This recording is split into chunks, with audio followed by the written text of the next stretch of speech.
So you can unmute your microphone and ask questions as you go. That's not a problem. So good morning, everybody. My name is Lisa Benoit. I'm the broker owner of Century 21 Lucky Money. I'm out in the Spring Woodlands area in Texas. I have over about 100 agents that I work for. And this class today is a what to expect in your first 30 days of real estate. So I've taught this class. I used to teach it a lot to recruit. And actually now I'm doing it kind of as an informational session, and it's still bringing in a lot of agents for me. So this is my first class on Zoom this year, my fourth one that I'm hosting this in 2025. I stopped about a year and a half ago just because I was getting so many people that are transferring over, calling and doing interviews. I didn't think to do one of these, but it seems like this is actually very helpful for everyone in general. So the things that you're going to take away from this class is one, what you should be expecting in your first 30 days of real estate.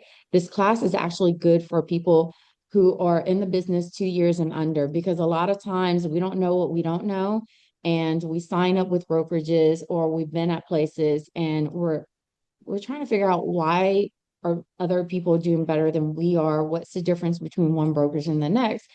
And if you didn't do your interviews, or if you didn't do your homework in the beginning, then you're not going to know those answers. So what this does is, one, if you're with another brokerage, it helps you identify what am I missing and what do I need to do different in order to make more money.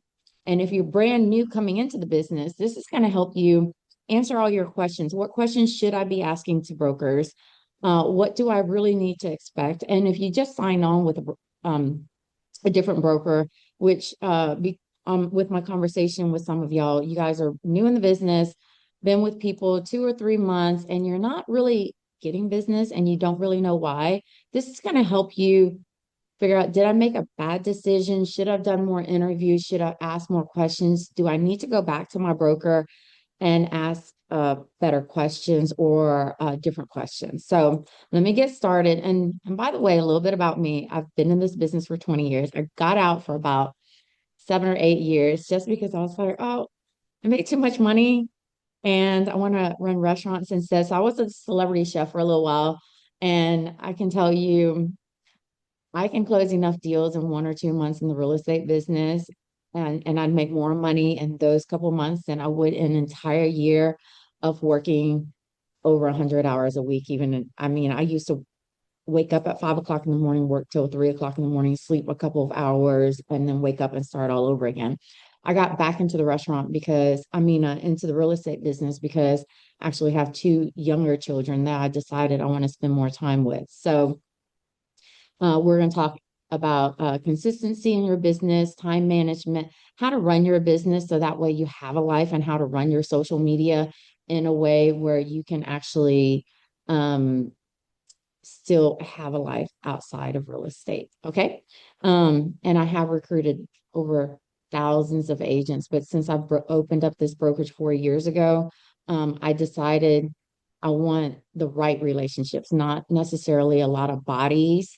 I want the right people. I want to be able to help people grow, and I want to be able to tell somebody to turn left, and I don't have to get yanked in the opposite direction. So, I do this class, one, to build our reputation in this area. I'm recognized as one of the best trainers in this area. A lot of developers, mortgage brokers, a lot of people um, invite me to speak at events just because they've heard about me. And two, I I'm real good about not just like yanking people out of their comfort zones. Like, if you're out of brokerage and you're happy, I'm just going to create value.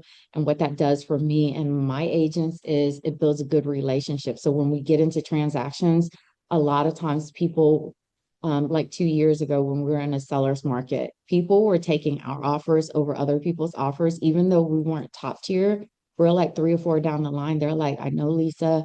I want to work with her agents because you guys have a really great reputation. So I do this for a lot of different reasons, but I think it's good for everybody. So um, this is information. I've been a top producing agent. I know I can close your apartment deals all the way up to your multi-million dollar deals. I just recently helped one of my agents close a $4.7 million deal.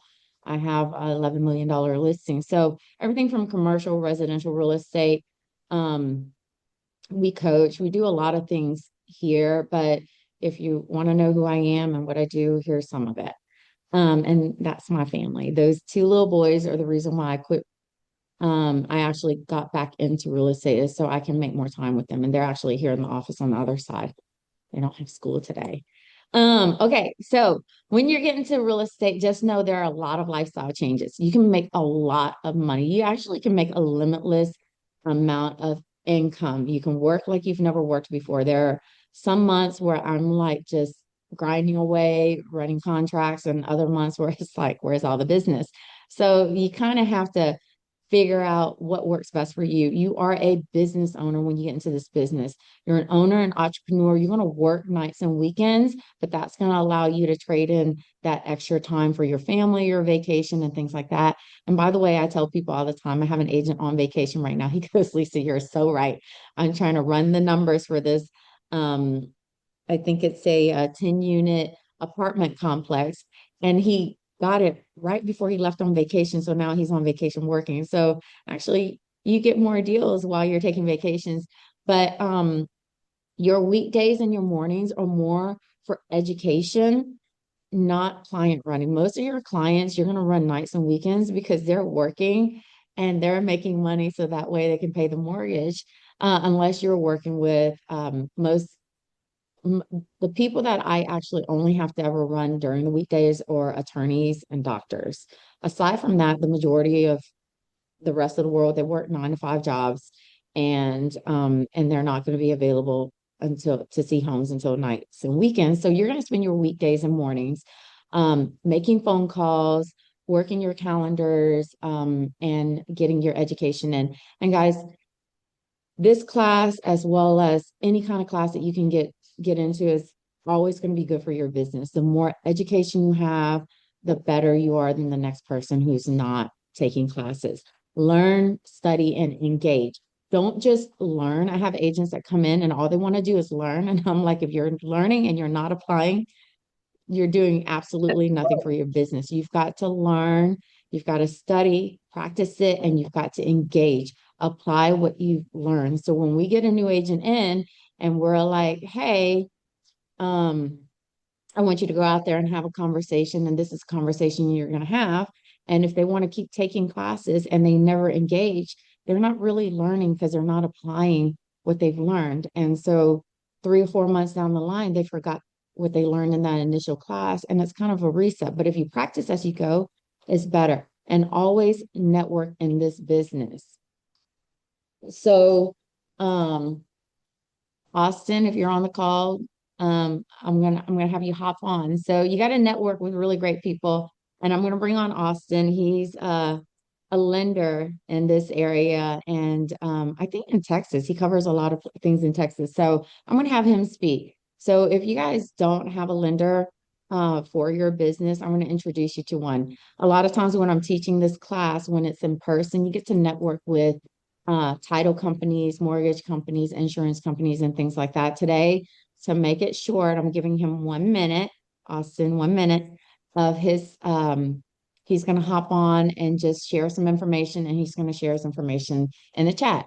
But just remember, when you guys become real estate agents, these are your roles. You're like therapist, negotiator, financial advisor, and all of these things combined. But you have to learn what your boundaries are, what you are allowed to do and what you're not allowed to do. And you need to talk to your broker about that. But you might be party planning every single time I close on a deal. I tell my clients, hey, I'm not giving you anything at closing.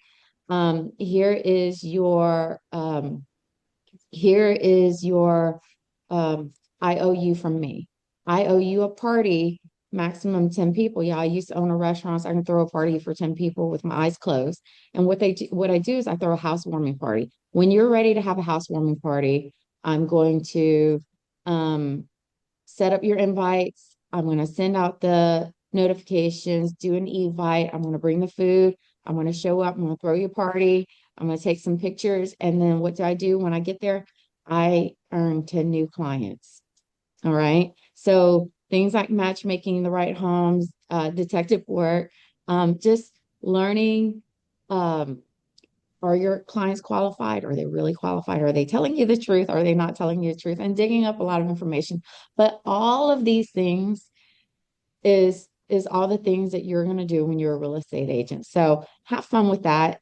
And before I move on to the next one, I'm going to share. Um, I'm going to stop my share. Austin, unmute your microphone So and let me see if I can get Austin his wasn't slide up. You got Austin to wasn't speak up, feeling well. okay? Hey, can y'all Oh, hear me? I got Taylor instead. Taylor. Yeah, Austin wasn't feeling well this morning, unfortunately. Oh, well, Um, I'm sorry. Okay, that's well, here's your slide. Let me see if I can get it shared up. okay. But you can go ahead and start speaking. Cool. So I'm with Lone Lab, just filling in for Austin. He should be hopefully feeling better next week to get on the next calls. But I do have two of our loan officers, Yahira and Sarah, on here as well. Yahira speaks Spanish, so if you guys have any Spanish-speaking clients, she can take really good care with them. Basically, what we're here to do is to help. Um, Make your lives easier when it comes to getting people qualified. Typically, what I like to do is, if you just connect us via a group text or however you prefer to connect people, we will take it from there. We'll usually set up an intro call, jump on the phone with the client.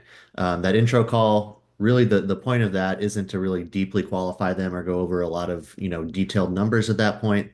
We're mostly just kind of going over their questions and concerns and really making them feel comfortable, so that they're not, stressed out or worried, or some people are just straight up scared of the mortgage process, unfortunately. So anything that they're concerned about, we'll go over with it, go over what the next steps are, and then we'll get the pre-approval going, get the pre-approval out to y'all, get you a letter, and then also start putting together some quotes for different properties. I always recommend reaching out to your loan officer when you're viewing multiple properties. Get those numbers in hand. If you're viewing 5 properties that day, get 5 quotes so they can have the numbers in front of them. They can compare what the closing costs are, the down payment, anything that's different between the two, might help sway their decision one way or the other to make that offer. As far as products go and what we offer, we do offer all the easy vanilla stuff, so conventional FHA, VA, USDA, down payment assistance, all the kind of stuff that most lenders do. But we also specialize in a lot of non-QM loans, which are the kind of the outside the box stuff. Those are going to be like your bank statement loans, which basically just go off the properties. I'm sorry, the borrower's bank statements. They'll collect 12 or 24 months of bank statements for self-employed people, and instead of going off the tax returns, they'll go off the bank statement deposits. So being self-employed, everybody loves to write stuff off, that nobody wants to pay taxes. And a lot of times what that does is limit them on how much they can qualify for. So bank statement loans are able to help get their buying power up, especially for those self-employed people. DSCR loans, those are the investment property cash flow loans. It purely just goes off the property. So if you've got a property making 3 grand in rent, they can qualify for a 3 grand mortgage payment. It's as simple as that. You get an appraisal done, get the rent roll. That's it. No income from the buyer. They do require usually about 20 to 25% down, but it's a very straightforward, easy product for investors. We also offer ITIN loans. We even have a no income product, that if they're putting down 20%, and they have at least 12 months of reserves, they can qualify for a true no income product. Another one that's similar to that is an asset qualifier, where if they've got a bunch of money in the bank, but they don't have an income, or maybe their income just doesn't qualify, we can do an asset qualifier where it uses those assets as income. We also do non-warrantable condos. So those would be things like condo tells, condos with litigation against them. Maybe there's too many investors inside that specific unit for it to go conventional. We can do non-warrantable condos as well. And then we can also lend in Mexico. So if you know anybody looking to purchase property in Mexico, we can actually finance property down there as well. And then today's rates, as of end of the day yesterday, um, pretty good rates. Conventional at 6.125, FHA mid fives, VA mid to upper fives right now. So rates have been, getting better recently, and we've got a lot of options out there for helping people qualify. Being a broker, we've got about 30 to 40 different lenders that we broker to.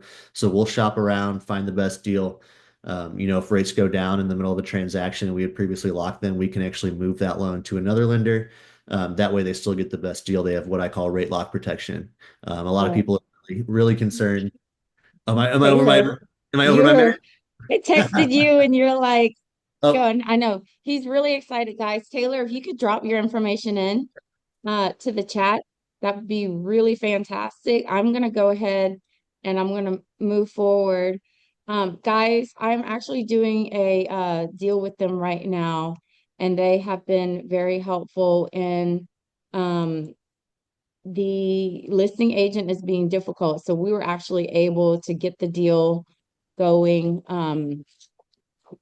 We were able to get the appraisal done inside the option, inside the feasibility period.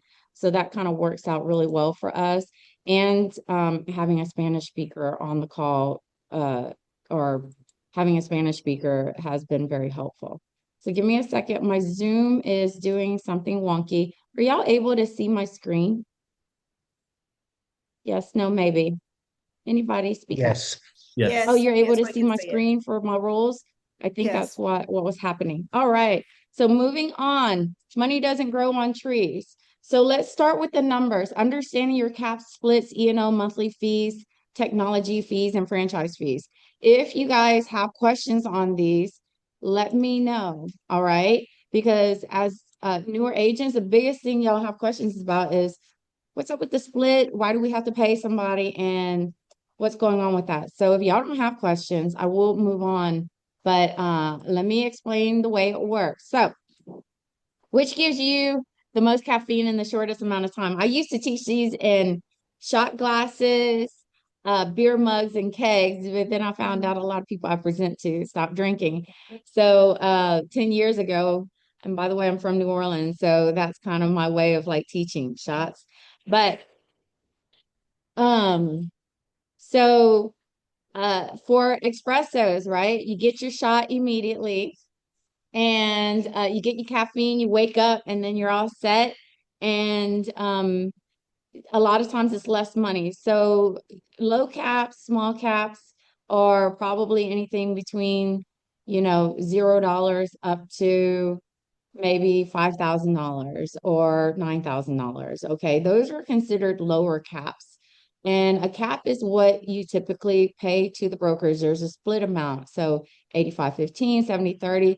There's amount of it that goes towards this cap. And once you hit the cap, a lot of times you're able to get to a lower split or maybe even 100% plus whatever transaction fees they have. So a lot of people think, ooh, that's cheaper and that works out really well. But what happens is you get that fixed, you get the hit, and then the rest of the day you're kind of like, well, you don't get a lot of training. There's less broker availability. And there's a lot less support when you're paying for less money. Your coffee, you get to enjoy it a little bit more. You get to sip on it and you get to learn as you go. Caps there range between probably in this area, I'm going to say between 9,000 and maybe 17, $18,000, right? You're going to have the more support. You're going to have a lot of technology involved. You're going to have a lot of training, interaction, and there's going to be a lot more assistance. With that, you have a coffee pot, which you're going to keep drinking and drinking and drinking, and you're going to drink and pay forever. It's going to cost a lot more, but sometimes, and what we found in our area is there are some of those that charge a lot more, that say they have a lot more, and you keep paying them, but they they don't teach you how to use all those systems. It's like overload. Um, so that's kind of where they are. So you're gonna have those caps. They're going to run between 19 and I think the highest in this area is like 28.5.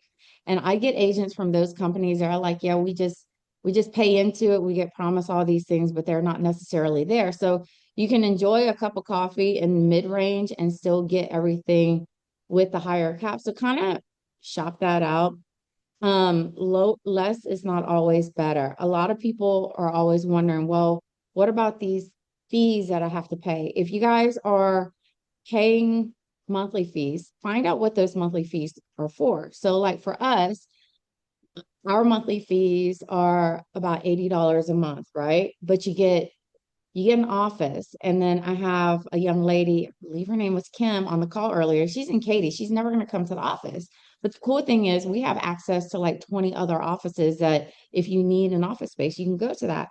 So for $80 a month, you have that, but you also have all of our systems in place. And if you had to buy all our systems separately, you would probably have to pay about $600 to $700 a month for those. So in exchange for that 70 or $80, you're getting all of this, and you don't have to pay it out of your own pocket up front because we're going to supply it for you.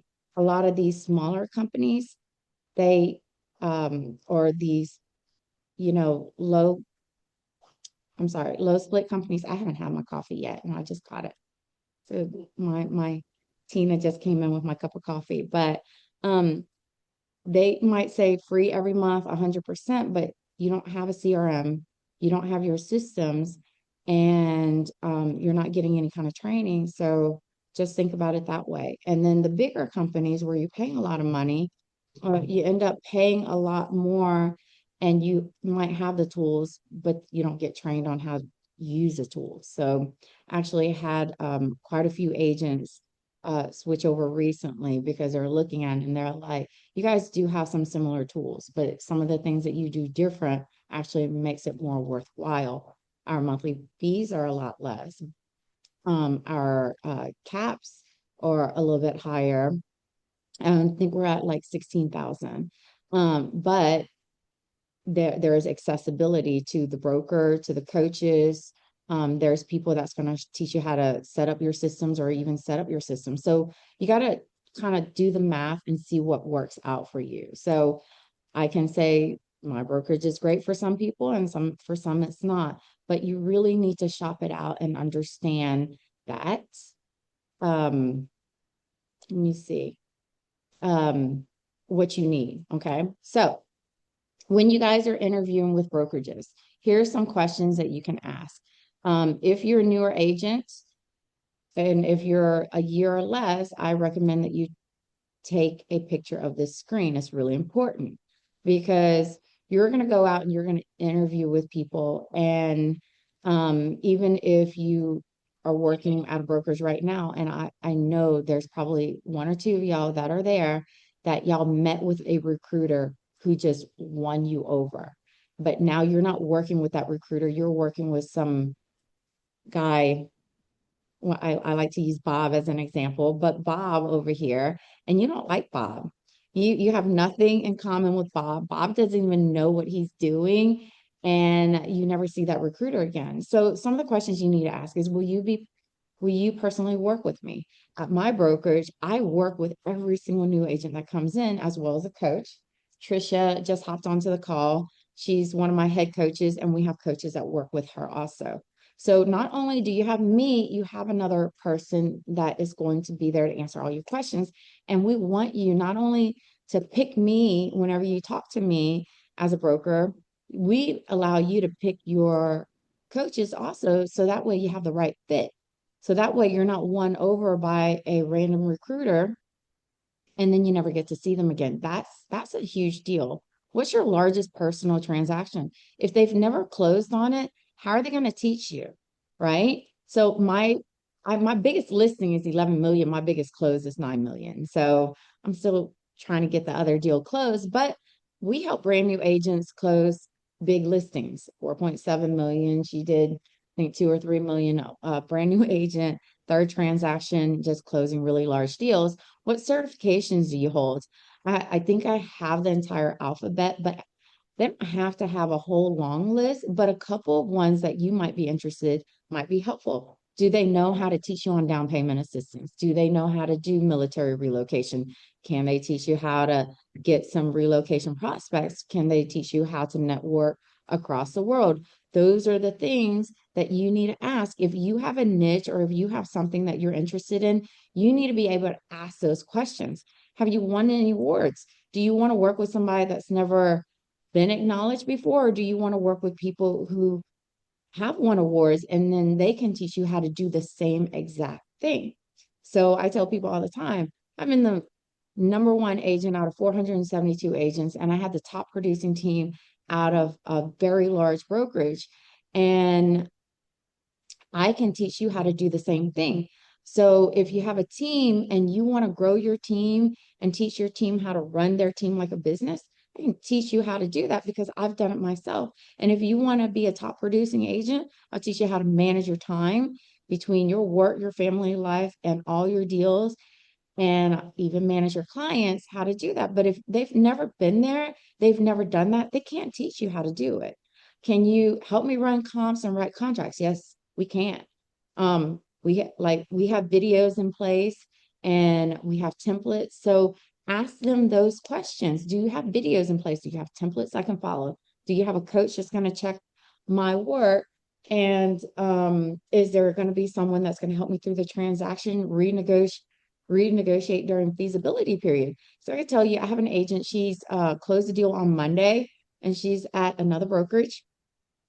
And she's been trying to switch over, but I told her while we were doing the interview process, let's wait till you close the deal so you don't lose that money. Because from my understanding, they're going to take an additional like 15 or 20% if you move while you are under contract. So let's wait. So she's working on that deal. She didn't want to bother me. And on Monday morning, she texted me. She goes, "Oh my God, the closing's today." I was like, "Great, congratulations." She's like, "Oh, but I still have so many issues and so many questions." I picked up the phone and I called her and I said, "Hey, what kind of problems are you running into?" And she literally just like dumped out information. She's like, "I texted my coach last Friday and they still haven't helped me." And I was like, "Well, I'm so sorry to hear that." And I was able to walk her through end of the day, called her back, and she is like, "Thank you so much for taking my call this morning. We got everything worked out. I do have a couple more questions." And I answered those questions. It's like, I've learned so much just today. So that's really, really important to have somebody that's going to support you from the beginning of the transaction to the end of the transaction. And actually, our coaches aren't allowed to even get paid if they don't do post closing. That means if they don't load up post closing documents, our coaches don't get paid. So we make sure that you have somebody get coached through. And for you as new agents, if you're under 2 years in this business, you need that support. Make sure you find people. And there are some people in this industry or in this area that can do that for you. So it's not just me. I actually have some really, really great friends and brokers that do this, but I could tell you that's about 10% of us, and about 90% out there, it's like there are promises and they don't get met. But find the right people that fits for you. Are you recognizing the community? Um, people, if you work with people who are recognizing the community, it actually becomes easier for you to do business later on. Like I said in the beginning, the reason why I'm even doing this and I might never see some of y'all again is it's easier for me to if I do stuff in the community and I get recognized for it, then I get to pass that along to my agents in Katy or Cypress. If y'all go to some of the top restaurants in town, you're actually going to see bright yellow plaques in some of them. And there's my name, Century 21 Lucky Money or Century 21 Alpha Commercial Group. Like we recognize those restaurants. So even though I left the restaurant industry, I actually give back to the community by awarding and recognizing top eateries in the area, and they have signs with my name on it. There were 6 James Beard winners in Texas, in the Houston area, and 5 of them are people I've either recognized or friends of mine. And I actually do commercial real estate with them. So it's a really great way to get your name out there. If you work with brokerages or people who are actually involved with the community. Questions to ask a brokerage. Who do I call who do I call on a Saturday if I need to put in a contract? I have heard from other people, oh, you got to come to class on Monday or you got to wait to meet with me next week, how are you going to put in a contract on a Saturday if you've never put in a contract before? Will you give me leads? I'm actually going to show you guys how to get leads, and we give all our agents leads. It doesn't matter if I give you a lead or not. Are you going to work the leads? That's the biggest question, because you can get leads out of open houses, mailers, a lot of things that a lot of brokerages teach you how to do. Is you get the leads, what are you going to do with them? It's all about the follow up too. If I have a lead now, can I start working on them? Um, we will tell people our coaches don't produce until you produce. So you really need to be putting business into your pipeline the first 30 days of real estate. So in your first 30 days, you should be able to identify, where can I get my leads from? How do I generate that business? And where all the people in my sphere are, and how do I have the conversations with them. So that way, by the time you're 2 to 3 weeks in, you're already having those conversations. And by your second month, you should be running clients. If you're 4 or 5 months down the line and you don't have clients in, you have done something wrong. You either didn't make calls in the beginning, didn't identify your spheres, or you didn't generate your leads properly. Do I have to cold call?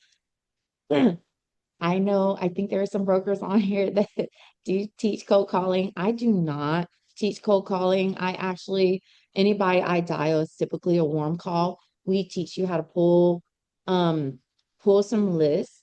It could be semi cold calls, but, um, there are certain things that there are actually a lot of hurdles if you cold call with us. We prefer no cold calls. I know a lot of people only do cold calls. There are ways that you can get lists.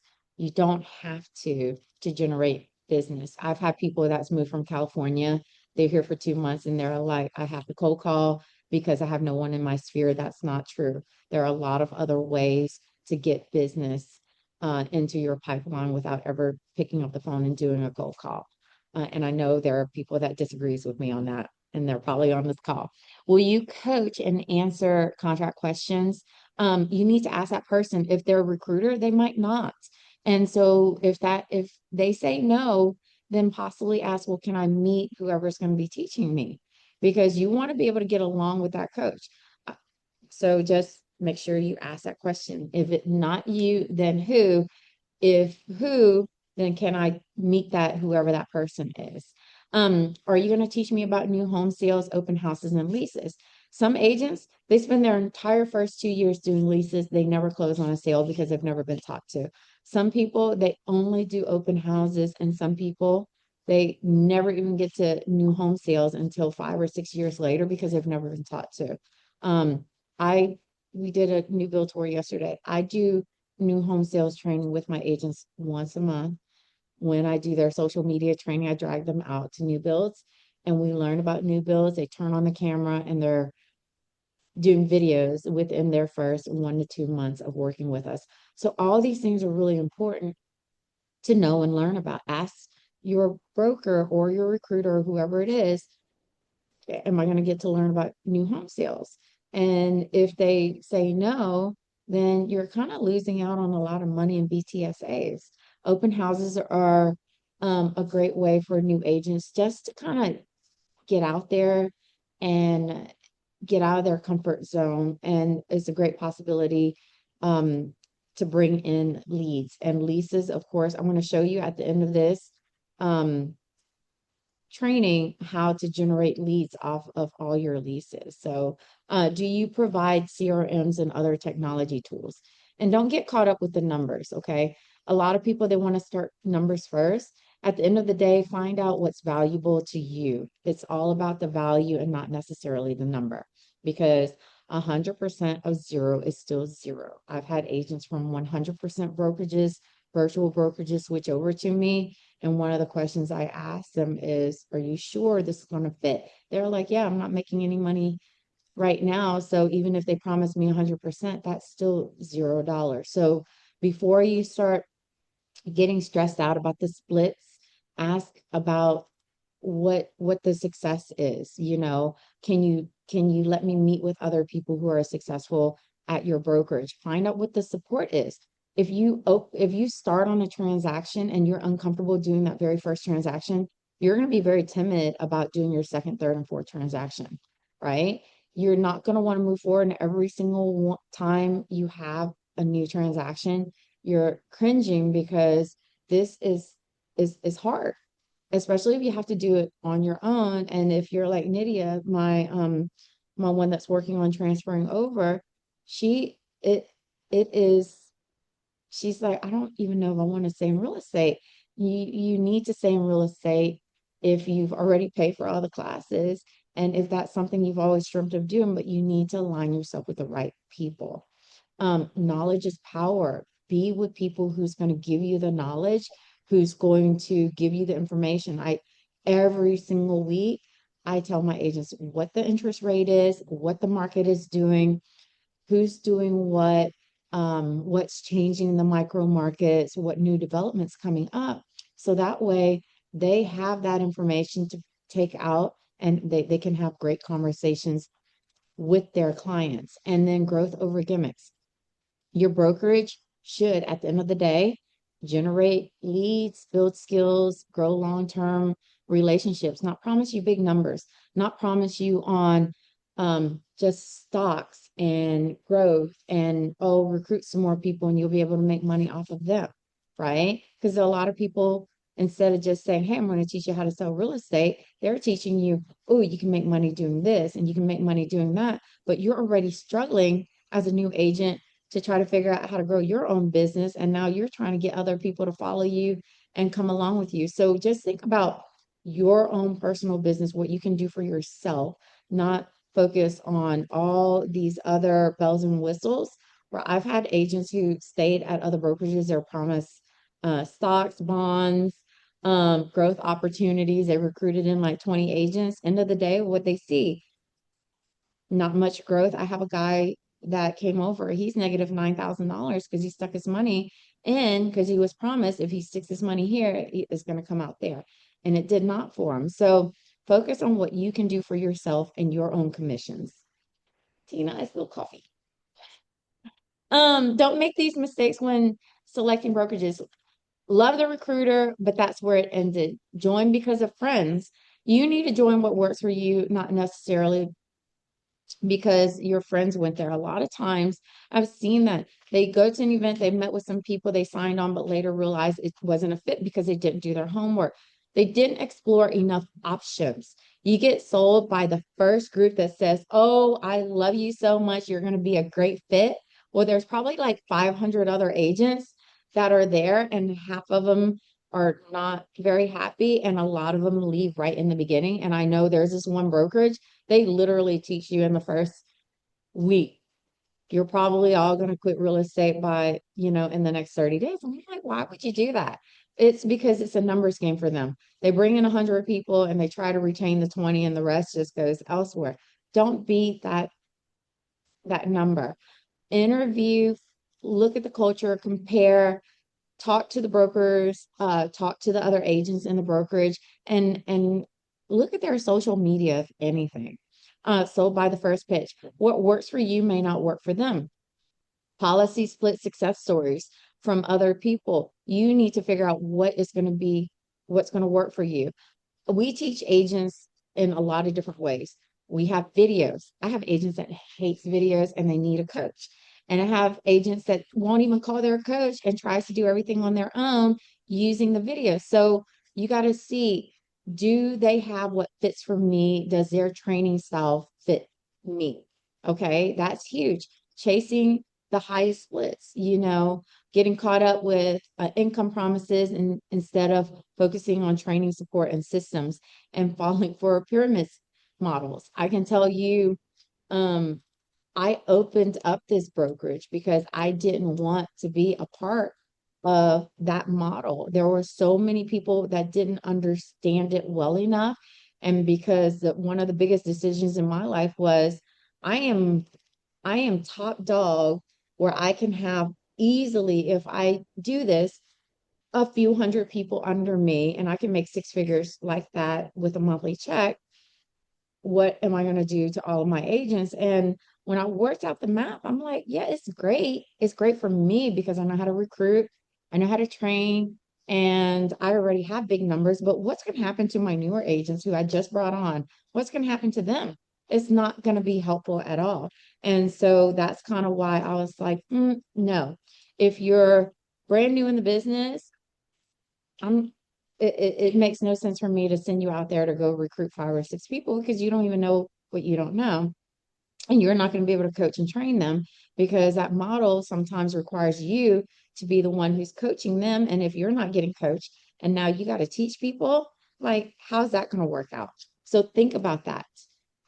Biggest complaints from other brokerages, right? This is kind of like, think about this if you're at another brokerage or if you guys are searching for brokerages.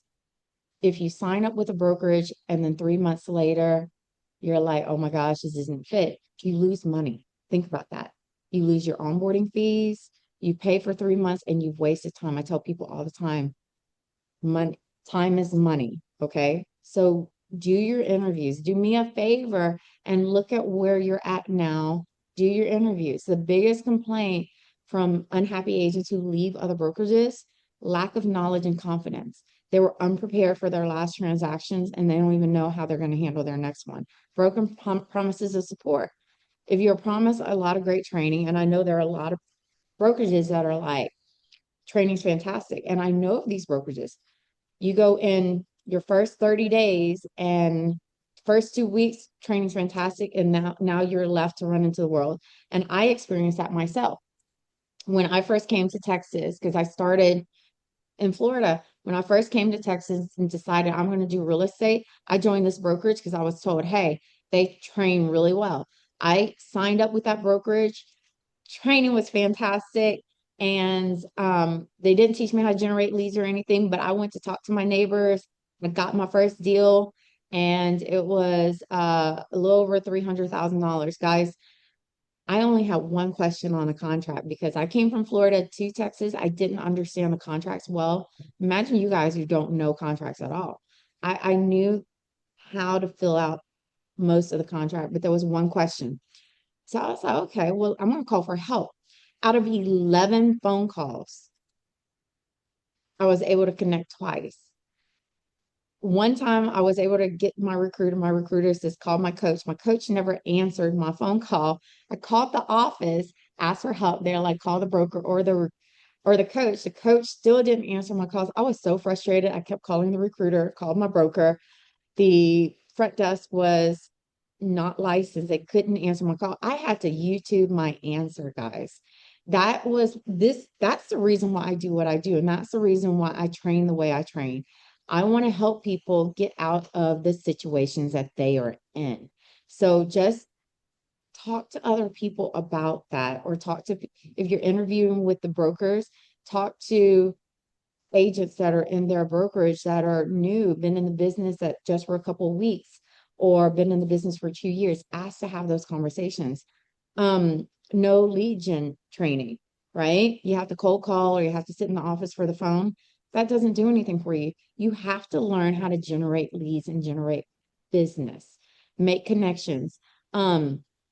You love the recruiter, but never saw them again after training.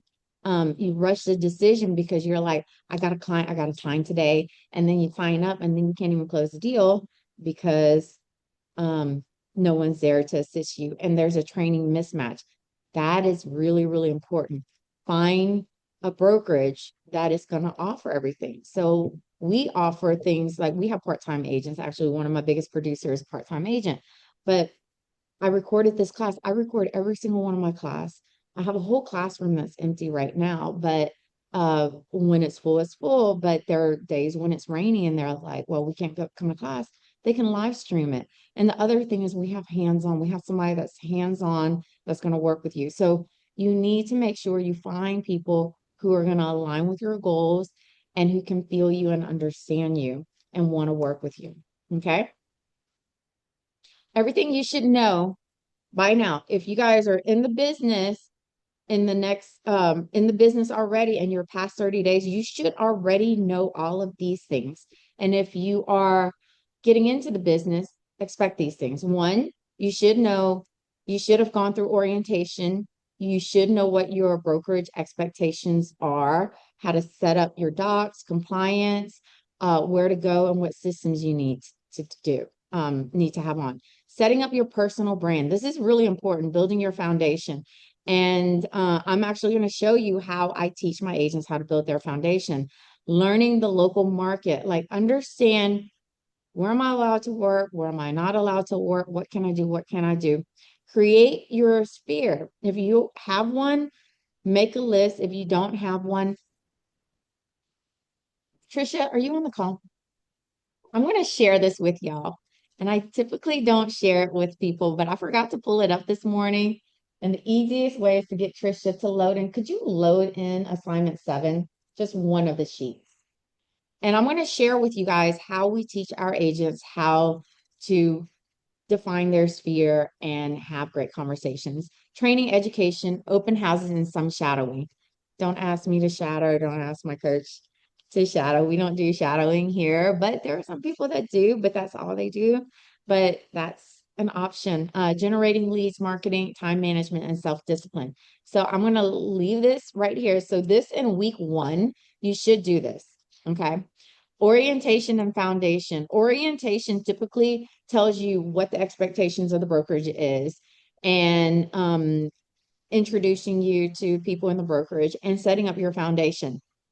Now, you should be able to choose a mentor or coach, brokerage systems. You should have turned on your brokerage systems, your CRMs, Moxie websites, forms, social media profiles. If y'all are already in this business and this sounds like Greek to you, that's a problem. Social media profile updates, audits, and updates. Make sure your social media is in compliance because the moment you turn on the camera and say, I'm a real estate agent, you need to have your consumer protection notice, as well as your ABS pinned to the top of your business page. Tour the office, meet vendors, understand who to go to for help. Practice logging on to your MLS systems, .loop, HAR, DocuSign, whatever systems it is you use, and do an agent intro post. Like you should be doing this in week 1. It sounds like a lot, guys, but you can do it.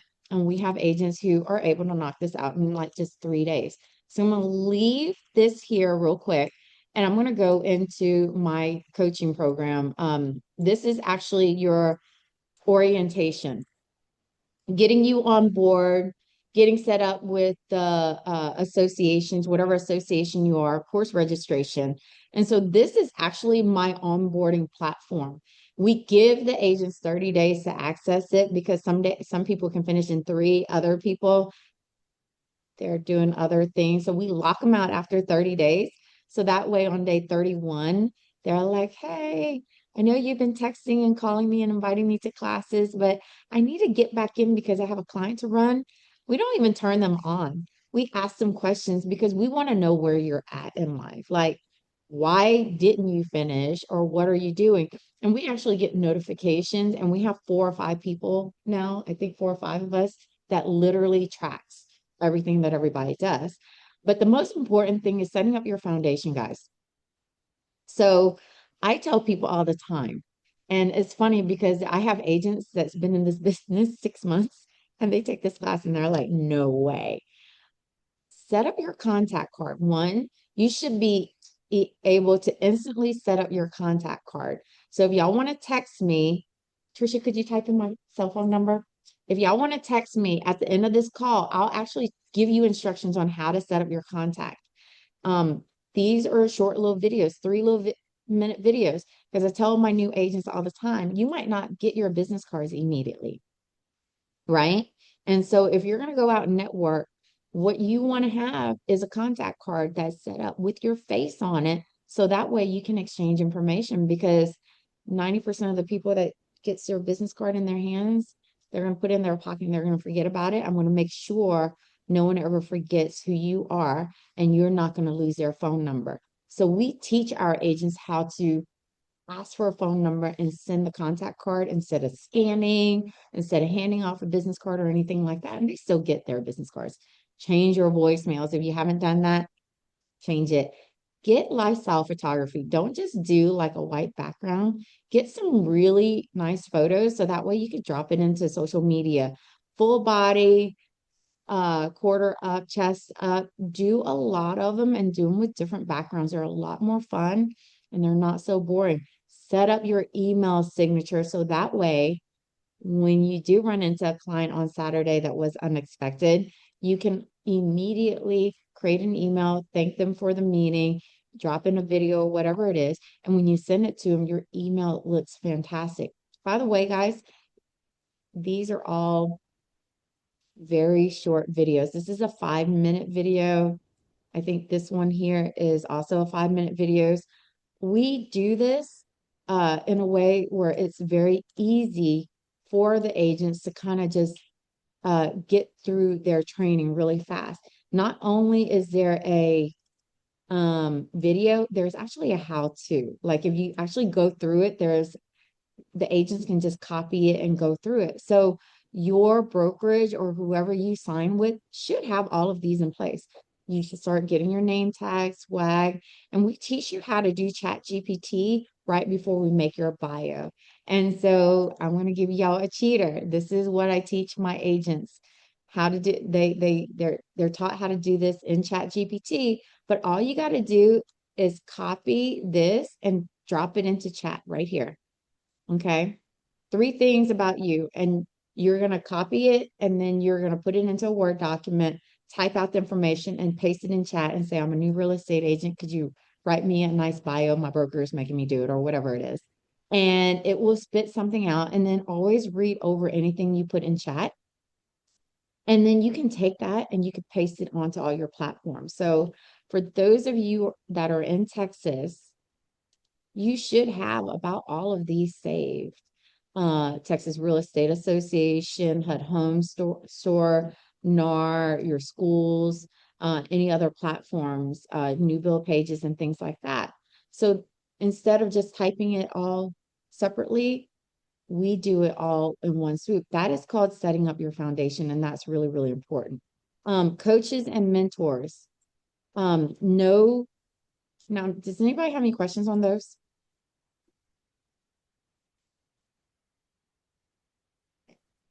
There you go. By the way, Trisha, Trisha's leaving us, but if y'all download that, if y'all are having trouble getting leads, that's where all your leads are going to come from. So I'm going to cover that a little bit later, but brokers, y'all feel free to use that in your own training. It's going to work out really well for you.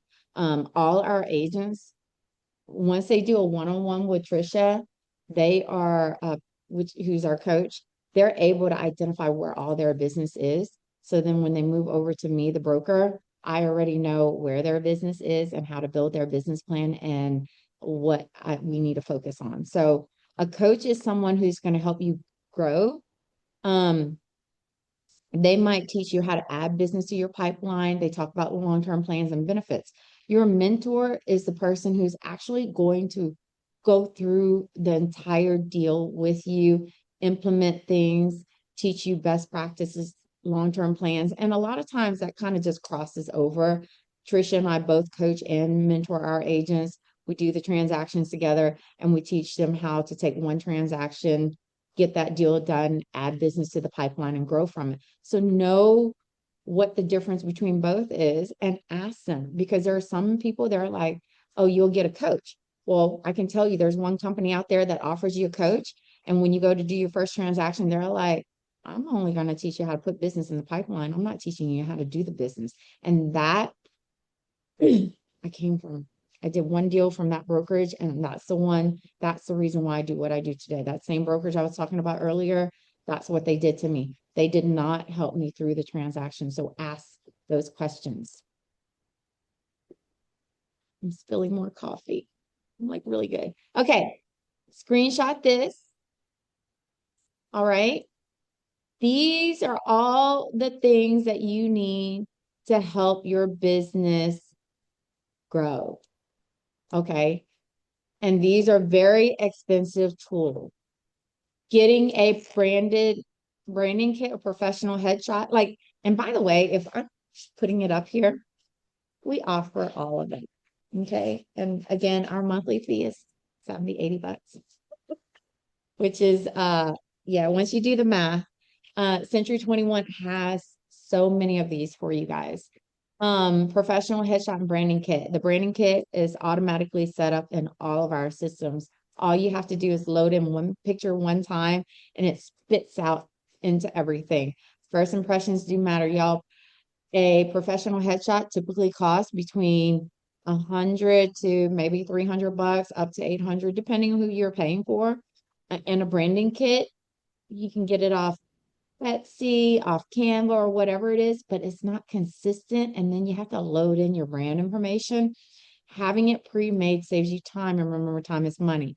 Business cards and signs, those some brokerages offer it, the generic ones like we do, but I'm gonna tell you, ask them, can I have my phone number on the signs? Do I have to have the office number? Because do you really want them to call the office and you lose the lead, or do you want to take your leads on your own signs?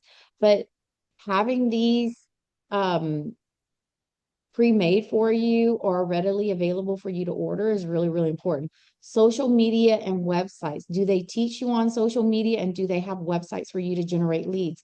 I'm going to show you how to generate leads using our website and QR codes uh, in just a second. Marketing and Design Center, having pre-made postcards, letters, templates, and stuff already done for you. Super, super important.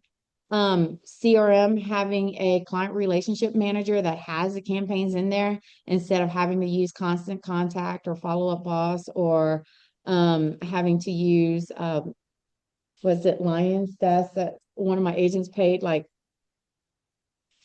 um I think he paid like $200 or $300 a month for it. The email campaigns, having to set that up. Sometimes you can pay for a great system, but you still have to set that up. That can cost you between 100 to a couple $1,000s, depending on how intricate that has to be. Open house and open house tools, like do they have pre-made templates that you can go in and input information, getting your open house signs and open house training. Vendor and sponsor support. I could tell you that's the most important thing. Having a broker that is connected to a lot of people and not just their own people. Yes, I know if Austin or Taylor is still on the call, we do have Loan Lab, but we also give other options, right? As agents and brokers, you have to give people options so that way our clients can find the best fit. So we have a whole wall full of business cards, and we take out business cards of people that we don't like or has, kind of messed us up on transactions. But you want to be able to have a good vendor and sponsor network. And if you don't have that on your own, then you want your broker to be able to provide that to you. Referral network and leads. Century 21 is in 80 plus countries, and we have a great referral network. We can actually send our clients to people in other states. So when I'm traveling to New York or Hawaii or Austin or wherever it is, and I meet people and they're like, "Oh yeah, you're in real estate. I'm looking to buy a house here. Well, do you have a real estate agent? Why do you practice real estate here?" No, I actually don't live here, but I actually have some friends that work in this area and they're really fantastic. Let me get your information and I'll have them reach out to you. Guess what? I don't know anybody in some of those places. And what I'm going to do is I'm going to go into my referral network, pull up the information, say, hey, by the way, Century 21 over here in the Houston area, could you take my referral for me? And I just met them. I really don't know anything about them, but I do know they want to buy a $500,000 house and they just had it out with their other agent. So they're looking for a new one. And then you just get them connected and bam, 25% referral fee. So I teach a class like that. Make money from your own home and never have to leave. And it's basically based on just getting referrals. Social video tools and social media, like having editing tools is really important. Testimonial platforms, understand, trying to get reviews and being able to share reviews, and coaching and training resources. All very important. And these things can cost, if you actually math that out, it can cost you between $400 and $500 a month. So you want to if you go into 100% brokerage that has no monthly fees, then you might not have all of these, and then you're going to have to pay for it on your own. Not only do you have to pay for it on your own, you have to learn it on your own, and you're going to have to figure out how to use it on your own because chances are your broker or whoever is on the admin side does not know how to use these things. Does that make sense? Yes. I'm almost done. So, week two, and by the way, let me go ahead and week two, pull rental lists, send mailers, open houses, do door knocking, farming, attend brokerage training, add people to your CRM, and launch a welcome campaign. I'm going to go through a couple of things and I'm going to show y'all where and how we do it. Week three, learn how to write a buyer rep agreement, write sample offers, shadow another agent. Again, we don't shadow, but we will teach you how to do it. Uh, Practice lead responses, text, emails, and calls. See if there's some script training and practice showing a home. Schedule the appointment. Here, if you walk into a home without scheduling an appointment, you could get fined. So make sure you schedule the appointment and you can practice showing homes. And we tell agents that, they could take friends and family and things like that, but make sure they get the buyer's rep in place, right? It's really cool. All right. So week four, marketing and momentum. Set up just listed, just sold templates, create and refine your buyer presentations. Find out if your brokerage has these pre-made for you. What my agents have been doing is they've been making their own, and I'm like, y'all, there's some that's already preset and made, and they look really, really nice. Send personal check-ins to people in your database and draft goals and business plans. So I'm actually going to show you guys how to generate leads two different ways. This is exactly what we teach our agents in their first 30 days. Okay. And here, Miss Brooke, did you get all your contracts checked? Let me see if I can open this for y'all.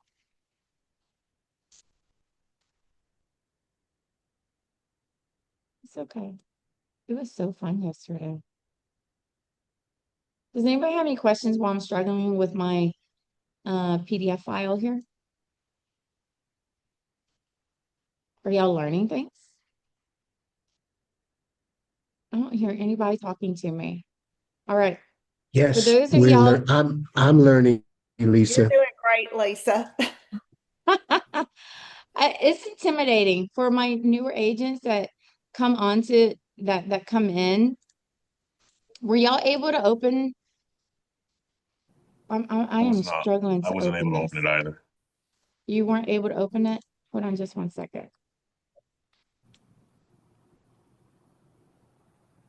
We have this, what's called an assignment 7 that we have our agents do. So if y'all are from the Houston area, I'm actually going to show you guys where to get your first 50 leads, uh, how to do your rent versus buy. This is all of the things that I just showed you are things that we actually teach our agents here. And I'm just being nice and friendly today.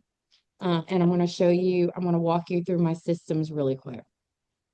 So while that's loading, the fun thing about that one page with all the systems that we offer, it actually aligns with everything that Century 21. So I'm going to put a plug in for Century 21 and also our brokerage because we love what they offer us. So when I was showing you that, it's all in one login. So we offer it all. You can get your designations, your awards, your brand studio, which is all your marketing materials in one place, your business cards, you can order signs and your promotional shop signs. Actually, Express Docs has letters that are pre-made. I used to have to pay for them from another platform and get them ordered. You can literally do everything in one place here. We have a university. So outside of just our brokerage training, there's a full university that's going to teach you how to uh, do everything in the different platforms, how to use your CRM, generate leads, how to do sales, how to create your buyer seller presentations.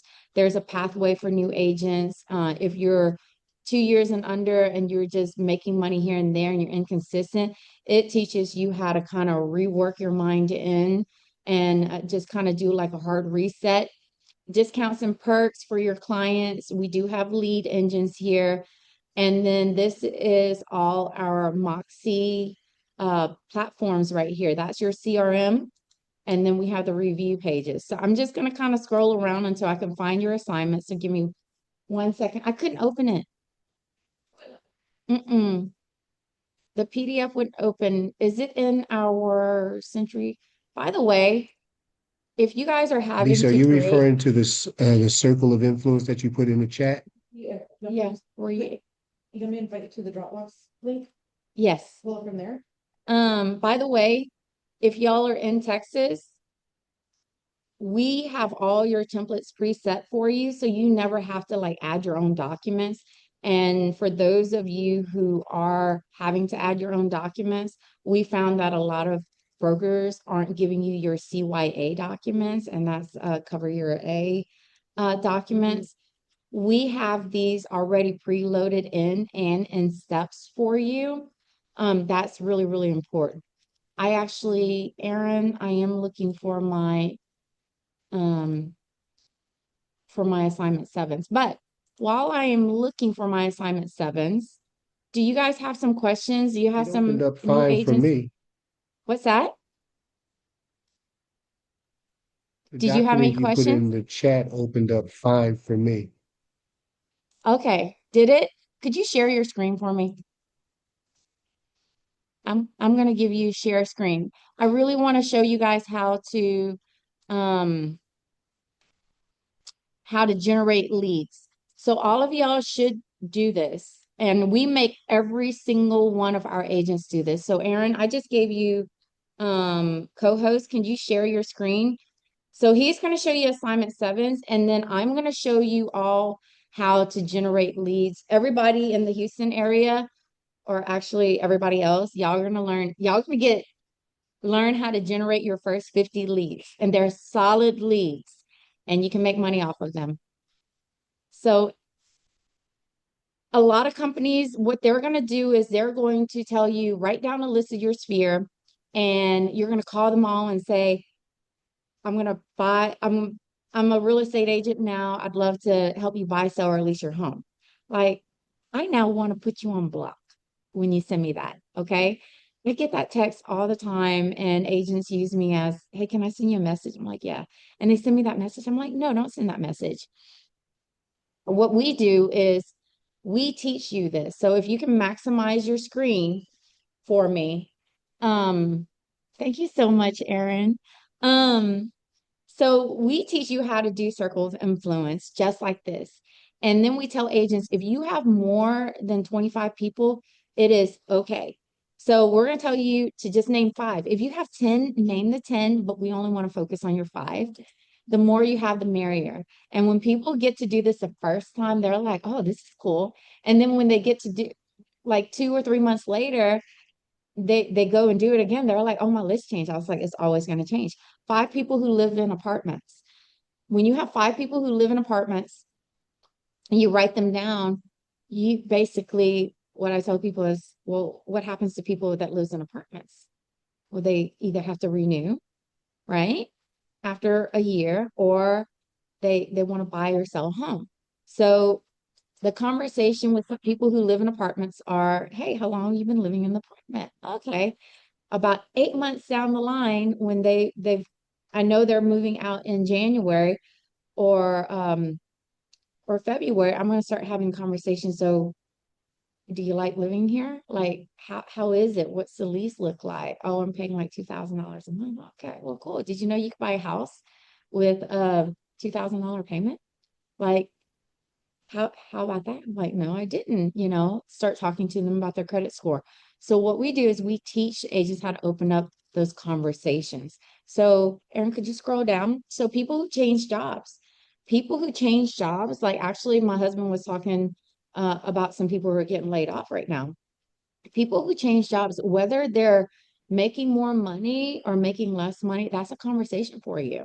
That's a conversation right there. So when we're new agents and we identify where they partner in, you're not just sending them a text and saying, hey, can I help you buy, sell, or lease a home?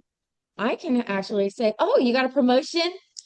So how's that going? And or how's that going for you? And then they start talking about making more money. They possibly need to relocate.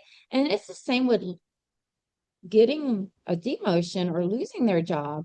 They also have to relocate. Now they have to think about their lifestyle. So we teach them how to have those conversations. So Trisha, who's been my coach over here, she logged off earlier, but she's hanging out here.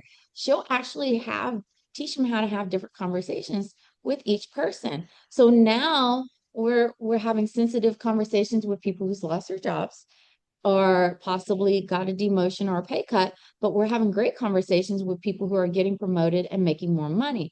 And that's opportunities for you to have great conversations. People who are long-term relationships. So I'm going to use um, my personal example was when I got married to my husband, right? Um, he already had a place and I was renting a place. And I'm like, I'm not moving in with you. I'm staying at my place. So what we did was he's like, well, why don't you move in with me? I'm like, one, you're too far. Two, your ex used to live there. Not dealing with that, right? So that was a joke for me. And I actually taught this in a big class like that years ago to a bunch of this same class in a big group setting. And I said, no. He said, okay, well, maybe we'll rent something together for a year to see we and like each other. And we did. So the agent that got that transaction, I didn't have my license yet, got that transaction, didn't get my second transaction because we sold his home and then we ended up buying another home. I actually represented us on the buy side or on the list side, and we brought in no, actually, I didn't even list his house because I hadn't got my license yet. He looked at me, he's like, I think you should get your license because the first agent was a dud. The second agent was even worse that listed his house, and I wasn't familiar in Texas yet.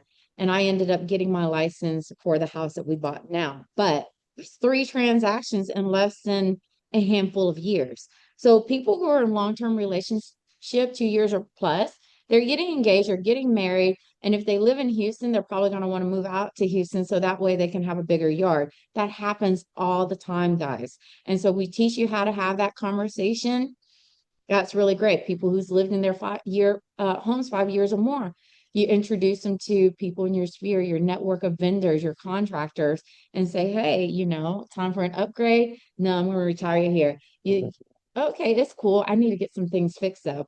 You send them in with a contractor goes in, remodels their home. They're like, how much is my house worth now? You have no idea how many times we've done that with our agents and it works. And always identify people who needs your services soon. So Aaron, could I get you to scroll down a little bit more? Scroll down. Is there more than one page? So we only gave you just page one. This is actually a 4-page assignments where we actually have you identify subdivisions and information. So I'm going to go ahead and take the screen away from you, Aaron. So was that helpful for you guys? Is that a good takeaway? Yes, no? Okay, Yes. fine. Yes, this is great for new age, Lisa. I like interaction. I actually make my agents in my classes, they get points. We have accountability teams, so we actually have points for interaction. So I actually force people to get points. So one of the other things is in our very first 30 days, we actually make you identify, and the other thing is in the homework is we actually identify what subdivisions are near you, the 5 closest one, what zip code you're in, 5 businesses around you that you frequent. But this is something really cool. You guys can actually scan into this. And what's really cool about this is when you scan into it, it's going to bring you up to my website. And I'm actually going to scan it so I can load it in. Dismiss. Okay, so if you scan into it, now read here, still renting, you could own for less than what you pay in rent. Okay, scan here for new construction under 300,000, monthly mortgage, $2,050 a month or less. So what we did here, and by the way, if you're in the Houston area, this is my list. This is my 77380 list. And so you can actually do this for free. Don't pay for a list. We teach our agents how to do this and we make them do it. And we not only, do you have a bright envelope I can borrow? We actually tell them exactly how to do this. So look at this list, right? This list is for everybody that is renting. They have, I'm going to go ahead and sort. Okay, hold on. I'm gonna stop my share and I'm gonna introduce you to my coach real quick. So I'm gonna adjust my background. Say hi. Hi, how are y'all? So she makes them mail out in these bright colored envelopes. And do they work? Yes, they work. And with this, we have like first time home buyer stuff in there. And then we also have those letters.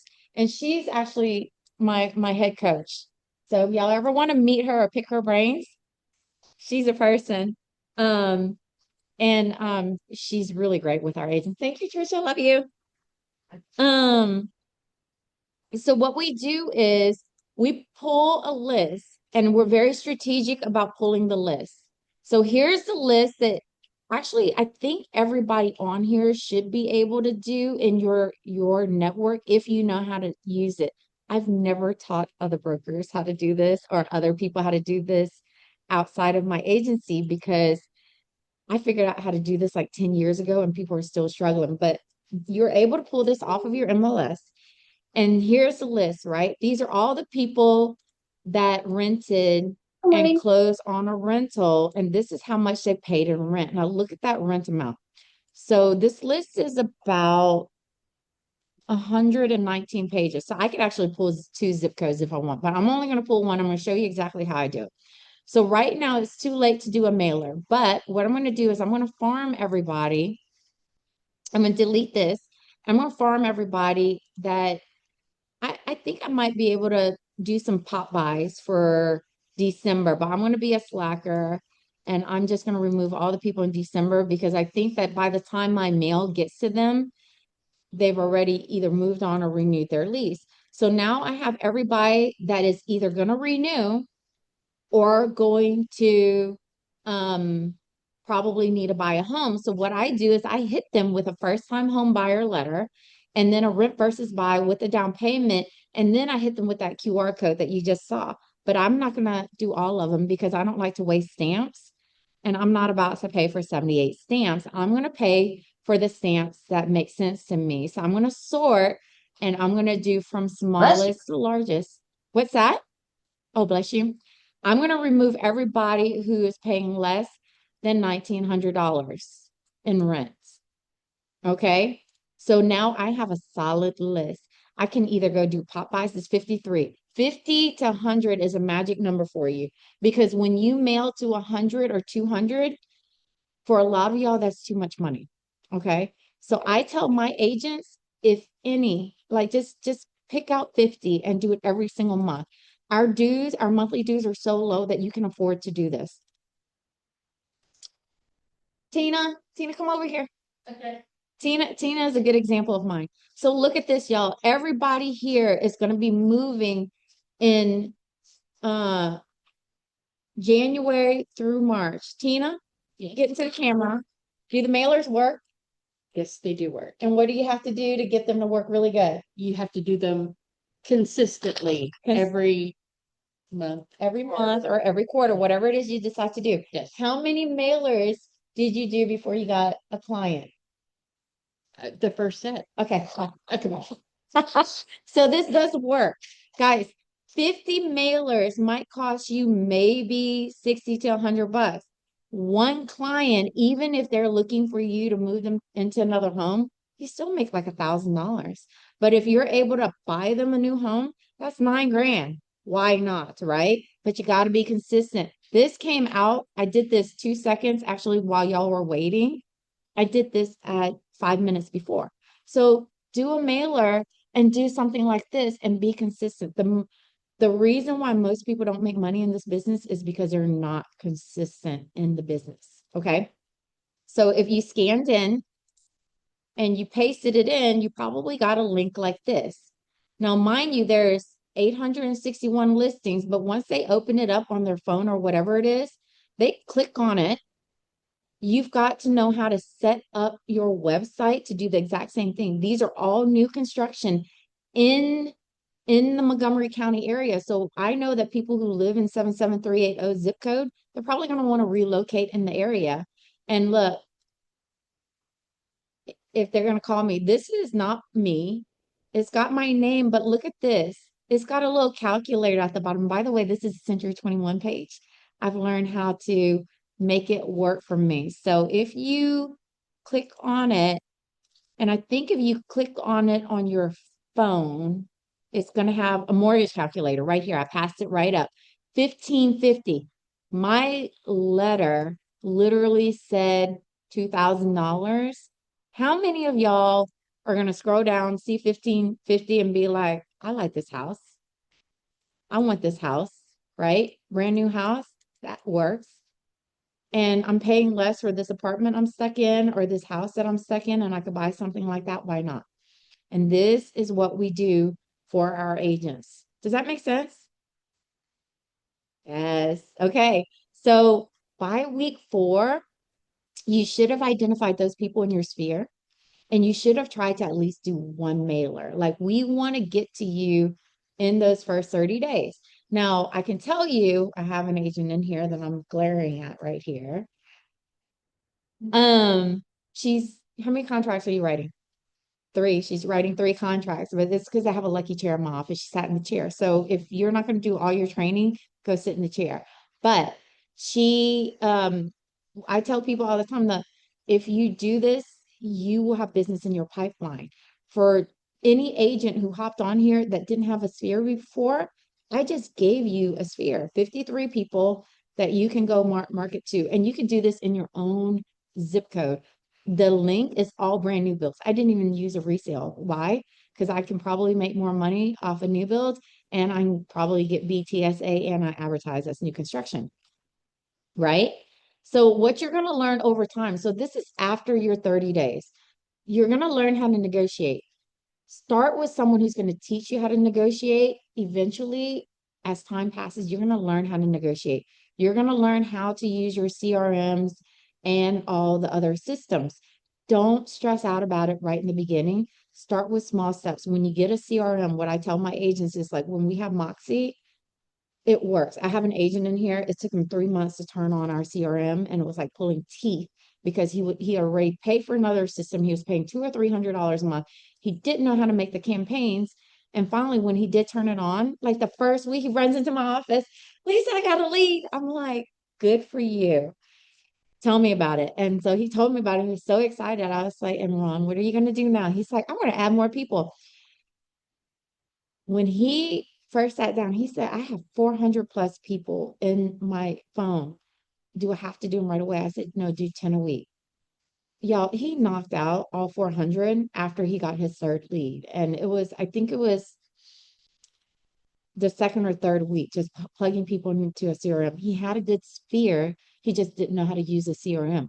We taught him how to do it little bits at a time. So don't just go into your CRM and dump all your people in. What you want to do is you want to organize your people and strategically label them, so that way you send the campaigns out properly. You're going to learn how to do investment property analysis. It's a later on thing. Time management is one of the best things you can do for yourself. Block time and manage your time. My agents are told every Monday and Tuesday, block the class. It's 1 hour. You're going to get so much information. Block that time. And then I tell them, if you want, stick at the office 2 or 3 hours to work. You need a block time for making phone calls, calling people in your sphere, doing mailers. Even if it's once a month, you still need a block time to either stamp, mail, or make that list. It only takes me 5 minutes to make a list, but I'm sure it's going to take Brooke like 30 minutes. So she needs to block like 2 or 3 hours. I'm picking on my agents while they're here. Stay consistent. If you're going to do mailers, be consistent. If you're going to do open houses, be consistent. Tell my agents, okay, let's make a business plan. Like, I give them a sheet of 25 things that you can do to make money. Pick 2 or 3 things and stick with those. and do them for 2 or 3 months before you realize I hate doing one thing. Because for some people, I don't like doing videos. Can I do something else? Yes, you can. I don't like do open houses. Can I do something else? Yes, I can. I love doing mailers. Then do it. I love doing open houses and do that. But do what suits you, not what the other person is doing. Okay. Figure out what the best practice is for what that is that you like best, and just stay consistent with doing it. And you get what you put in by Chris.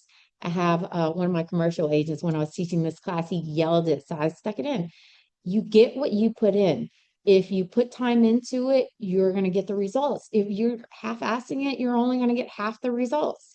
So just remember all of this. So your key to success is screenshot this page and use it. Show up, okay? Show up. Be present in open houses and trainings and meetings. A lot of people, it's like, I hosted open house, nobody came. I'm like, well, you did it wrong. Okay. Because one, you could have visited the neighbors. Two, you could have invited the neighbors. Three, you could have did social media videos. You could have posted, you could have do other work in those open houses that can contribute to other success. So don't just think that, hey, I didn't get anything out of it. You've got to make something out of it. Ask questions often. Don't let your ego get in the way. Don't say, I'm going to figure it out. I told somebody that yesterday, Gabe. I told him that yesterday. Don't try to figure it out. That's what we're here for. You ask the questions, you get the answers faster, and you can move on. Curiosity is how you grow. Ask questions so that way you can grow more and you can grow better. The more you ask, the faster you learn. I have agents in here that my fastest growing agents are the ones who ask the most questions. They're like, it's me again. I'm like, cool. They in the beginning they think they're annoying. They're not. I find that the people who ask the most questions are always the most productive. And just remember, I can't make any money until you guys make money. Your broker doesn't make money until you make money. So ask them questions, because it's in their best benefit to answer the question so you can close the deal. Leverage your mentor and your team. Know who does what and go directly to them, and find out which agents are strong at what and go bug them. All right. If you're in an environment where you can't bug other agents, you're in the wrong environment.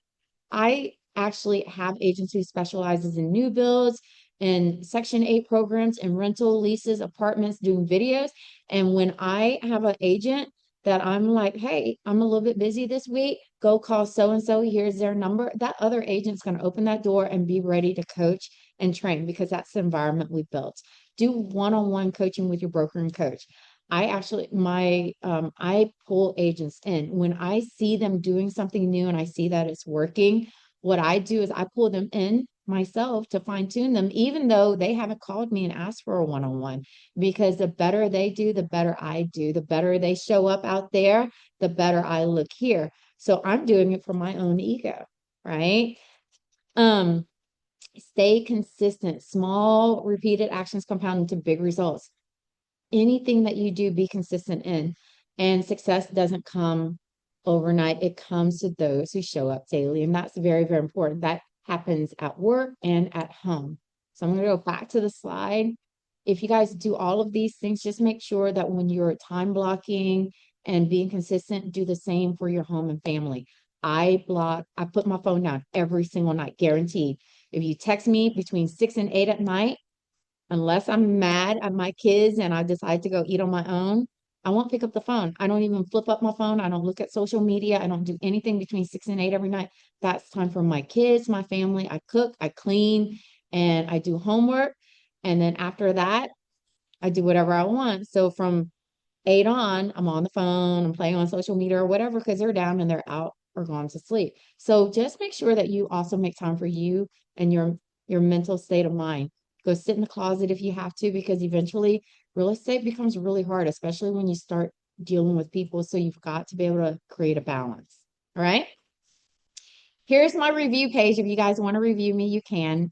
I don't know where that's going today, but was this class helpful? Like, does anybody have any questions for me, or y'all want to speak up, or any clarification, or is that everybody gone? I still have a few of y'all. We're still here. So, any questions? I have a question. Yep, go ahead. Hi, good morning, everyone. My question is, what advice do you have for someone that will be starting off as a dual career agent? Because that will be me. Time management. It's basically you need to discuss that with whoever you're interviewing with to see one, are you going to be able to get the training or are you going to have access to the brokerage? And how are you going to do your business? Like, tell me a little bit about your career. Like, what is your current work hours? Because it could or couldn't work depending on what your hours are. So, what are your hours? I'm an educator. I'm a school counselor, so my hours aren't too bad, and I'm Okay. off. I'm off right now for fall break. Okay. Um, Yeah. and So, then I have various breaks throughout the year. perfect. So that's when I plan to leverage most of my time. Um, but I also have the ability to be productive So let throughout me give you a also. business plan. Okay. I'm gonna tell you exactly how to do your business. And that's what we do that's different here. So when you sit down for a one-on-one with me, we'll tell you exactly what's gonna work for you and what's not gonna work for you. Okay. One, you can totally do real estate and be an educator because Sunwin, Samantha, and I think April, I actually have lots of agents who are teachers. And my best example is a fifth grade teacher who found me after a year of being in real estate, never wrote a contract, texted me on during Christmas break and said, I need a new broker and I heard you're really great. And I'm like, who'd you hear from me? Like, what'd you hear? And he's like, I just heard some things and I'd like to sign with you if possible. We went through our interview process and then a couple of days later, he texted me. He texted me on New Year's Eve while I was drinking a martini. He goes, hey, I want to put in a contract. I was like, okay. I was like, well, just so you know, in case you have typos. And we went through this, and he's like, school's going to start in a couple of weeks. So, okay. He ended up being one of my top producers. He was able to leverage my time and my accessibility. So, what you want to do is figure out one, am I going to be dedicated enough to do my studies in the evening and get my training in the evening and get through my orientations and learn about the brokerage and figure out how I'm going to make this work, right? So, education and learn. Two, are the people I'm going to be working with accessible? So, when Son figured out that he could text me at 9 o'clock at night on New Year's Eve a contract to check, he's like, okay, this is cool. He gets the contract in, and 3 days later, I think it was January 3rd or 4th, uh, he sends me for a second contract. I'm like, dude, like 2 contracts in a week. What was your old broker doing? And he's like, well, he was never available. We went through that contract within 5 months of signing on with me. And all he asked is, he said, I want to get out of education and into real estate, but I want to do it in a way where I want to make all my money and actually be able to get out and be comfortable. And I said, okay. He graduated out of his training program in less than 5 months and covered his entire school salary. We're now 4 years later. He's still a teacher, still a top producer, and still doing real estate. And what we've learned is one, accessibility, being able to find people that's going to be able to work with you and being able to build a business plan. So for you, Ebony, what I would do is have some separate conversations, learn how to build relationships with the teachers and the other educators there, and then maybe sponsor a donut day where you are bringing in donuts and breakfast and also the little flyers that she had, first time home buyers. There is a first time home buyer program for down payment assistance for educators, flyers that are targeted to them. And we'll teach you how to get your TSHAC certification. So that way you can learn how to have those conversations and you could do it all in your own time. Because the majority of the educators, when they're going to shop for homes, they're going to be looking at homes in the evenings when you're off and on weekends when you're off, right? And so Century 21 has neighborhood newsletters. All you have to do is gather all their email addresses and maybe their mailing addresses and say, hey, can I get your address? Because I'm sending out Christmas cards this year. It's the first time doing it. I'm collecting all this information. And when you pull that information and you have their zip code along with their email address, you can load them in as long as you have the right disclaimer on your mailers. You can load them into your CRM and have it campaign for you. And while you're teaching at school, they're getting a newsletter that tells them all about the neighborhood. And anytime they click on any of those homes, it's going to have contact Ebony if you want to look at this house. And guess what? They're going to be like, oh, that's pretty cool. So we have something like that. It's called Neighborhood Newsletter. It's integrated in, and actually we have Cheryl who works with you. She meets with people in the evenings. Trisha does Zoom calls. She's running comps with an agent right now on her first contract. But with that being said, I my busiest times is nights and weekends. So I'm not even concerned about my phone right now. But after 5, that's when the phone rings. That's when all our agents are doing transactions. Does that make sense? So you Absolutely. have a lot of potential. You actually have a really great sphere, and we teach you how to market to your sphere. Our biggest agents all have other lives because they've learned how to leverage their other jobs and their other lives, and even our kids. We leverage, like, I have kids in elementary school. Every teacher in that school knows who I am because we make these magnets. I don't have one here, but I'm sure I could beg Tina to fetch one for me. But we send them out, and that's something that you can do. All right. Does anybody else? Is that helpful for you, Ebony? Very helpful. Does this apply? Because I don't live in like the Spring area. I'm actually in West Houston, closer to Katy. So that Well, we applies. have agents that are in Austin and Dallas and San Okay. Antonio too. All right. So, and that's the cool thing about us. Like, we teach like this, and I tell people, like, the agents that come in here, they just come in here to have fun, and half the time I'm fussing at them and telling them to focus. But really, if you're able to manage your time really well, you can get your training, the recordings at nighttime, and you have access to us. I do one-on-ones on the weekends all the time because I have agents that don't have that availability, but yet they're top producers. I have an agent that literally only closes $2 to $4 million transactions consistently because she deals with football players and people in oil and gas, and she works in oil and gas, and all her business comes from there. Okay. Thank you so Okay, much. no problem. Does anybody else have questions for me? I'd love to be able to answer any questions for y'all. I had a couple of questions Yeah. regarding like good conversations to have with people. So, in the beginning, you mentioned something like you push your agents to have certain conversations to really like push their boundaries. Yes. What kind of conversations would you encourage new agents to kind of like use as a hurdle to get over that'll really like launch you into like being really easy to just like pick up a conversation with somebody and at the same time like promote yourself because I think uh, I have a lot of connections, Mm-hmm. but I'm kind of like that one agent you mentioned. Like I'm maybe like missing that one thing to really Are like you push licensed? me on. Are you licensed or not licensed? Yes, And are you with brokers right now? I am. Do you wear a name tag everywhere you go? I don't. There's your problem. If you're having trouble starting conversations, and wear a name tag, flip your name tag upside down and have people correct you and ask you to flip it upside down. Great way to start a conversation.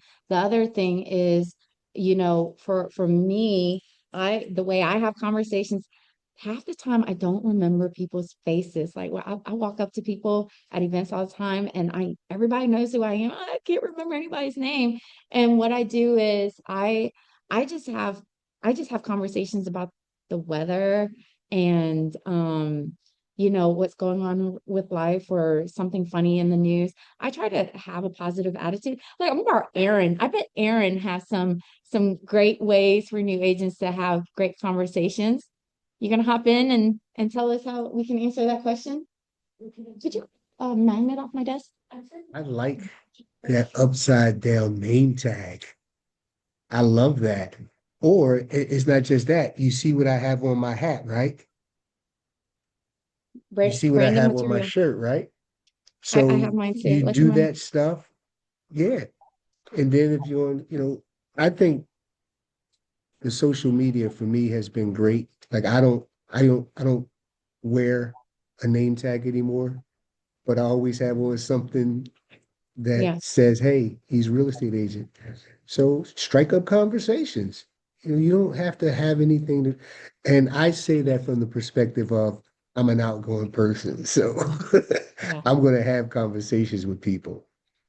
So and the other thing I do is when we have these conversations and you're trying to work into the real estate, and it sounds like you have a great sphere, and I teach my agents how to use their contact card, right? So we have a conversation and there's a lot of things going on, a lot of people. And I was like, what I do is I almost always immediately go, hey, do me a favor, can I get your phone number? And I'll type in their phone number and just spell your name because I'm really bad at spelling. And that's how I get their name. And then I'll send them a contact card. And then I'll send them and if you want to text me, by the way, and I'll practice this with you. If I'll teach you how to set up the contact card. I want to make sure I save your number and let's take a selfie. So anybody who knows me, I take selfies together, and that's a great way for me to open up conversations. People literally lean in whenever I'm running by, and I send them a picture, and I was like, "Oh my gosh, it was so nice to meet you. I'm going to send you a selfie of us. So let's post it online. Let's tag you." And social media and my selfies, sharing my contact cards has been a great way for me to grow my business. So having that name tag can open up a conversation, fetching their phone number, sharing a contact card. I want to follow you on social media is a great way to open up conversations. Does that make sense? So then what I do is once I have this phone number and everything, I actually will schedule I'm an Android user. I can schedule messages for a couple of days later, and I'll schedule a follow-up message for a couple of days later and say, hey, hope you have a great weekend. It was nice meeting you on Monday or whatever. And what that does is that just builds a relationship between you. And now they're more interested in what you're doing, your real estate business, because you become interested in what they're doing or what their business is. Yep, January 2nd. So I I'm an text Android user as everybody. well. What's that? I said I'm an Android user as well, and I schedule texts like crazy. Yep. And those are really, really great. So it's a really great way for you to follow up. And then and every holiday, like with the holidays that I celebrate, or if I'm just feeling like I need to talk to somebody and I don't know how to start the conversation, there's something every single month, right? I'll text somebody randomly and it's like, how's the weather over here? It's extremely hot. Like I was just thinking about you. How have you been? Haven't talked to you in a long time.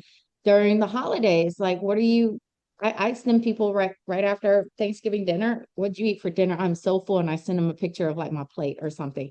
And there is a topic every single month. You can open up a conversation with literally anybody that you have interacted with as long as you have their phone number in there. And then when you text them, because you sent the contact card, they're going to respond to you because they're saved in the phone book. Even if they can't remember who you are, you're going to remind them.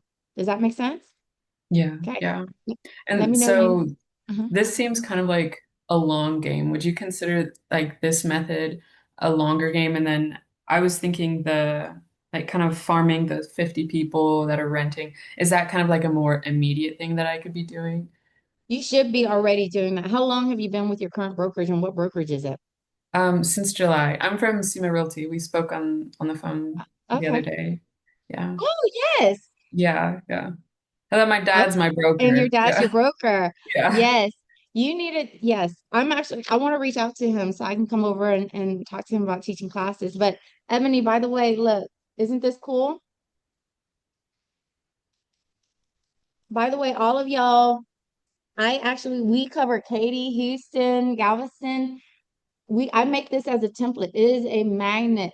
It goes into every single classroom in the schools. And actually, this year I only ordered 200 or 250, and I ended up having to reorder. I ended up sending out almost 3,000 of these Oh, because wow. so many people requested them, and a lot of schools called for these. Look, it's got a QR code with my information on it. got all the things that I do in real estate and swag and stuff. All they do is scan in and they're mine. Ebony, you can do that too. All I love right. it. So we teach a lot of ways to do specialty type farming. Anybody else have some questions? These are great questions, guys. You got 14 more minutes before I like log you all off and go eat something. Kim? Um, Oh, go ahead. when would I be able to set up a meeting with you to Tomorrow. discuss? I'm not with the brokerage right now. Give me a text. You have my cell phone. I think I texted you this morning too. Yes, you did. Yeah, let's schedule an appointment on the side and let's get you hooked up. Okay, All thank right. Kim, did you have any questions? I know you had a lot of questions in the beginning. How was that?